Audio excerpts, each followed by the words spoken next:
24 نومبر doctor صاحب، ایک طرف تو پی ٹی آئی نے تیاری کرنی ہے، دوسری طرف حکومت نے کنٹینر لگانے کی بھی تیاری کرنی ہے. آپ بتائیے کہ کیسے اس دفعہ خاطر تواضع کریں گے پی ٹی آئی کی؟ بسم اللہ الرحمن الرحیم. دیکھیں میں صاحب، جو تو احتجاج ایک آئینی حق ہے، یہ جو دعویٰ وہ کرتے ہیں ٹھیک کرتے ہیں اور ہم اس کے حق میں ہیں. اگر وہ ایک پرامن احتجاج کرنا چاہتے ہیں تو میں آپ کے پروگرام میں کہہ رہا ہوں کہ ہم رکاوٹیں بھی نہیں لگائیں گے اور انہیں فیسیلیٹیٹ بھی کریں گے جس حد تک ممکن ہو سکا. لیکن جو پرامن احتجاج کے ساتھ وہ لفظ استعمال کر رہے ہیں، اور خاص طور پہ جو پچھلی دفعہ بھی لیڈ کیا کے پی کے وزیر اعلیٰ نے، جو لینگویج وہ استعمال کر رہے ہیں وہ پرامن احتجاج نہیں ہے. وہ ایک پرتشدد یلغار کی بات کر رہے ہیں اور وائلنس کی بات کر رہے ہیں جو وہ اسلام آباد کے اوپر مسلط کرنا چاہتے ہیں، جس میں مرنا مارنا، بندے لے کے، اور پھر اس کے بعد انہوں نے تو گولیاں مارنے تک کی بات کی ہے.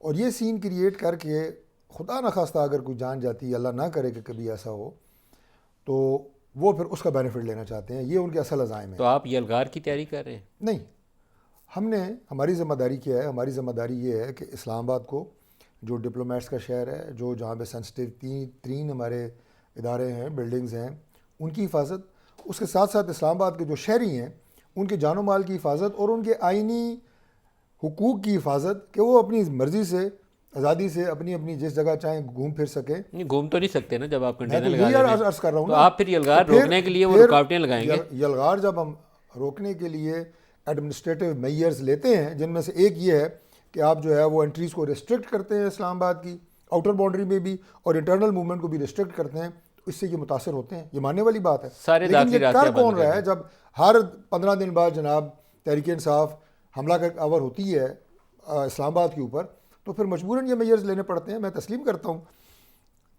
تیسری بات یہ ہے جو میں آپ سے کر رہا ہوں، وہ یہ ہے کہ مجھے یہ بتایا جائے، یہ بات مجھے سمجھ نہیں آ رہی ایز اے پولیٹیکل ورکر، کہ یلغار کے نتیجے میں عمران خان کو کیسے رہا کرانا چاہتے ہیں. پرائم منسٹر اپنے ایگزیکٹو آرڈر سے عمران خان کو رہا نہیں کر سکتے.